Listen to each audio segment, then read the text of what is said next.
to enter the land of dawn for Team Philippines versus Indonesia on the opening match of day number 2. We're going to dive straight into the land of dawn, ladies and gentlemen, for Indonesia versus Philippines. Wow, honestly, the early game is going to be so important here because at any moment, right, any one of these teams, they can actually get an advantage, and if they do, both Indonesia and Philippines are notorious for taking that kind of lead and actually using it as efficiently as possible and punishing every single mistake. And if they do that, they can set the tone for the mid to late game all the way since as early as the second or third minute. You can see in the start here, both teams wanting to go for just a normal start, not really going for anything too aggressive early on. They both just want to clear their camps, get to a point where they can finally actually deal out some damage to burst and obviously use those power spikes well.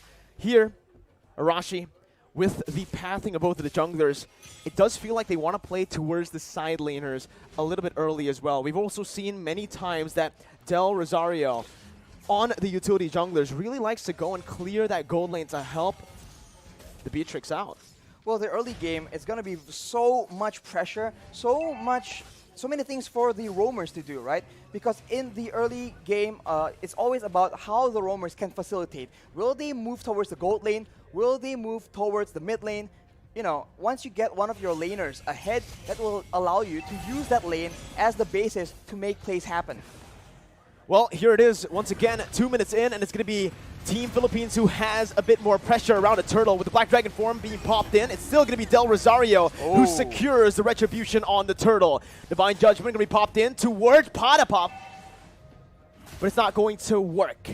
That is a very tanky hero, and you can see that despite all the burst damage being used by the Indonesian team, you do see that the Lapu-Lapu, man, is just so tanky. And we've seen this from Malaysia yesterday, actually. Formace able to 1v4. Maybe we'll see a similar play out for the Philippines in the bottom side. 2 minutes in, it's already a neutral objective secure for Team Philippines. And now they're going to look, again, just to play it calmly, play it efficiently. And that's exactly what they need to do. They do not need to go for anything too aggressive here when they have the lead. For the Indonesians, they need to make sure that they abuse that Cult Altar as much as possible. They do have the Black Dragon form as well, so those objective takes are going to be very much in their favor, only if they're able to actually get an advantage and actually capitalize on the fact that they have a bit more crowd control and they have a lot more utility that they can actually abuse to force the Philippines into a tough spot. But of course, if they do go too aggressively, there is a Lapu-Lapu, there is a Valentina, so a lot of counter-engage potential from the side of the Philippines. Well, here it is, another engage coming in, and that's going to be Dreams taken really low. First blood over to Philippines as they're looking for more. That's the IMU doing work, stealing away to Divine Judgment and picking up another for Imam in the mid lane.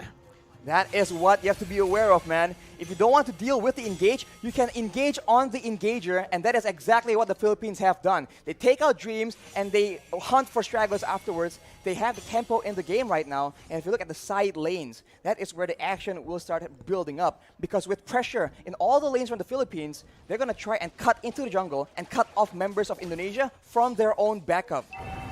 I just really like how Soriano is taking this lane, is approaching this lane, this matchup, right? Up against the Melissa, he knows exactly that he is going to lose out if he goes for these trades, if he goes for these 1v1 duels. So what he does is he swaps over to the Bennett just to clear out the waves, rotates over to help this team, and simultaneously gets even more gold because they're trying their best to actually funnel as much towards Soriano. And if Soriano gets a bit more items, he can very easily start poking down members from the side of the Indonesians because there's only one real tanky frontline member in Psychots, and if he is too low for a fight, it's going to be very difficult for the Indonesians to try and contest any kind of objective. Well, ladies and gentlemen, here, Villa Luna in the gold lane. They're looking for some plays here up in the gold lane. The gold lane for sure has been the target for a lot of plays, but here we go, they burst passion. Soriano picking up a kill, and now Dreams is going to be very low. Gets out just barely here, but you can already see the cut coming in from Del Rosario over the top side. There's gonna be the flickers over under the tier 2. Dreams not using flicker just yet. Very wise to save that flicker, as he did have a bit of backup. Oof. As we called it out, man, the side lanes. There you go. Indonesia just a bit too late, a bit too behind when it comes to that pressure, and the Philippines absolutely capitalize and punish anybody who doesn't want to back away from their first turret, and they have taken the first structure, the first objective, and with that, they will have a lot more areas on the map to make plays around, and they do have a lot of very good catch. This is it, Arashi. This is the meta that we have been mentioning about. The ultimate bonding experience where they group up as 5 into the mid lane. They start to just put in a lot of mid pressure so that they can actually have more room to play in the side waves. 4 members grouping up and always just dap-a-dap in that XP lane solo. Villa Luna right now, though, has completed that Radiant Armor. That item reduces damage when it comes to multiple instances of damage. So against a Faramis, against a Kaja or the Gusion, it's going to be very good. But look at that. Big potential over to Del Rosario. When he comes in, using so much damage with the Appraiser's Wrath, taking back a whole lot of HP and outplaying the situation, turning it completely around. It's looking bad for Indonesia, as that's going to be the 3rd turtle over to Philippines with no trades on the board, no turrets, no kills so far. They put a trigger on that play with the objective to try and force the Philippines' hand, but instead the Philippines has all the answers. A tanky front line, 2 tanky front lines in fact, and a lot of utility to ensure that their member stays alive, and afterwards they can just chase and take out members of Indonesia one by one, and even then, they go for the pressure, and it seems like the Indonesians, they have to try and make a huge play happen or a massive pickoff, but it's going to be very difficult because the positioning from the Philippines is way too good. The setup, the positioning, and the trigger instantly onto Psychots, picking him up, baiting Indonesia over to that bottom side to pick up a free turret and 2 free kills in the process.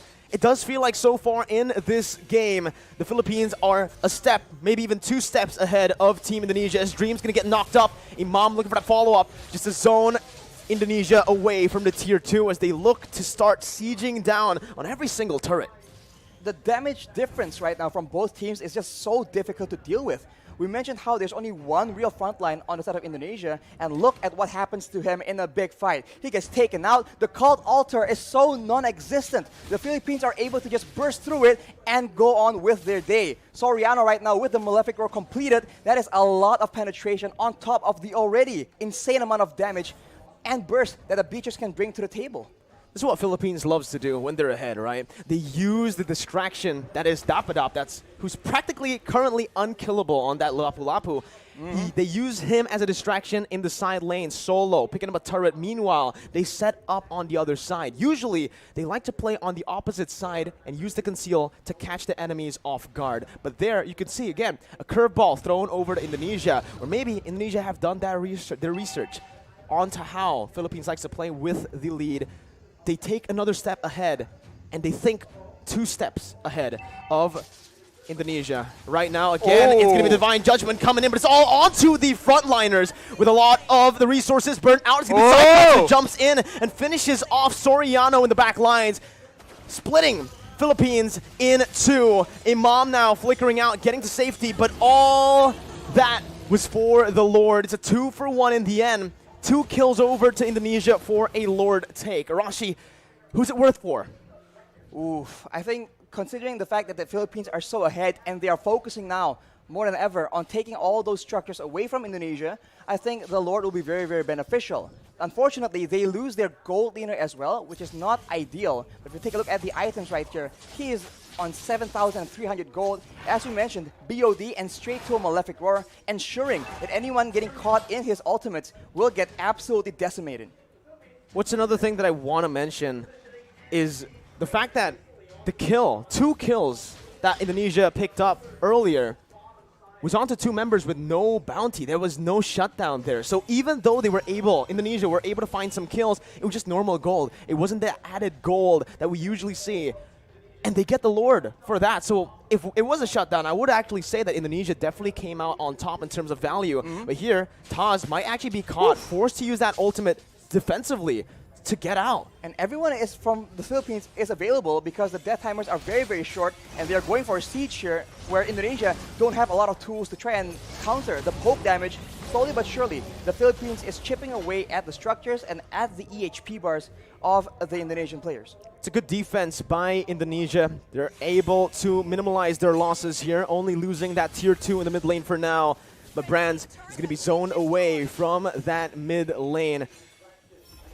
Philippines looking for that, but look at Psychots with the Petrify. He's able to find 2 on the flanks. Whoa. Psychots absolutely massive as his engage has started a war that Indonesia can finally win here in this game. 3-for-0 trade as Indonesia look to climb, to crawl themselves back in this game.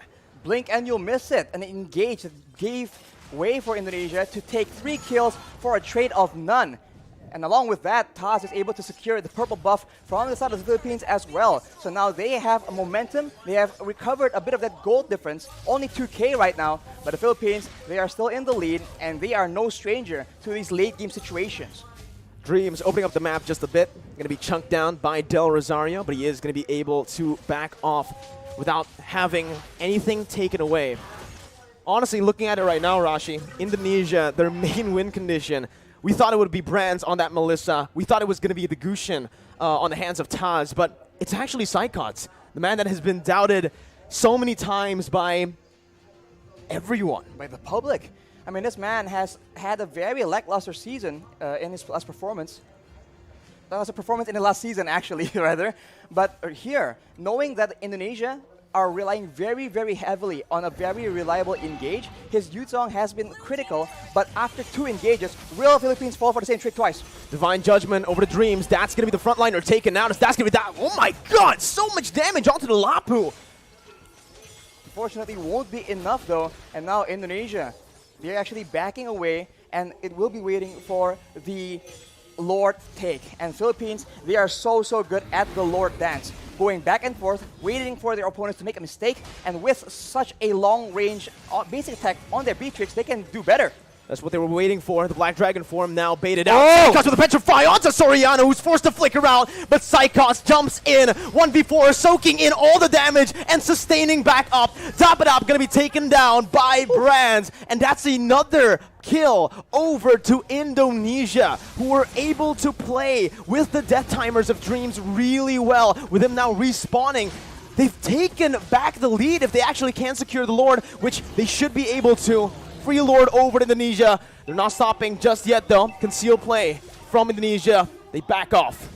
Back off for now, as the orange buff will be contested as well. So the Philippines are now on the back foot. And if you look at the composition, in a way, right, in the big team fights, there's a lot more DPS and utility available in the hands of the Indonesians. After that play, they go for the purple buff as well. And the Philippines have a huge problem on their hands. The Black Dragon form lasts for way too long. The Guiding Wind was used to try and buy some make some distance, buy some more time, but it was not enough. The Philippines must come up with a different solution, a different answer. A momentum shift in the 13th minute of the game. And now it's Philippines who have their backs against the wall with the Enhanced Lord marching in that top lane. Evo's Legends here, Team Indonesia, are going to look to try to siege them down. Psychots once again with a Black Dragon form as Del Rosario tries his best to keep Psychots at bay. The damage comes through once again for the siege to take place, but that's going to be Dapadap who jumps in with the bravest fighter. But it's going to be a good disengage from Indonesia, backing off knowing that they have found some value. They've taken every single tier 2 except for the bottom lane. And look at how Psychots is playing around with his Petrify, man. He goes in for the Black Dragon form, but he doesn't always use that Petrify. And when you think about it, the Petrify is what makes these engages so dangerous. It guarantees the Furious Dive knockup, and that is what allows Indonesia to just be a lot more elusive. And as we talked about it earlier, this is what is so dangerous. They can feint around, act like they're about to engage a fight, and then back away. The Philippines need to identify the right moment and then adjust accordingly. Do they want to go and fight after the Black Dragon form is down, or do they want to just stall? Villaluna with that circling eagle over the branch, but it's going to be baited in with the cold ultra placed as well. Soriano targeted by the flanks, and that's going to be Taz who picks up the Beatrix. Soriano taken down, Braz in the midst of it all, still life stealing with his fire. Braz is massive. He is an absolute beast as he wins the battle for Indonesia. It's a 4-0 trade. Indonesia with a comeback here with the tides turned completely. Only Villaluna left to defend with the mini wave crashing in. Villaluna going to be brought back by the Shadow Stampede. Villaluna outside of the base, and Indonesia with the Divine Judgment onto Villaluna will go for the base to pick up the first game of the series. Oh my god, what an upset!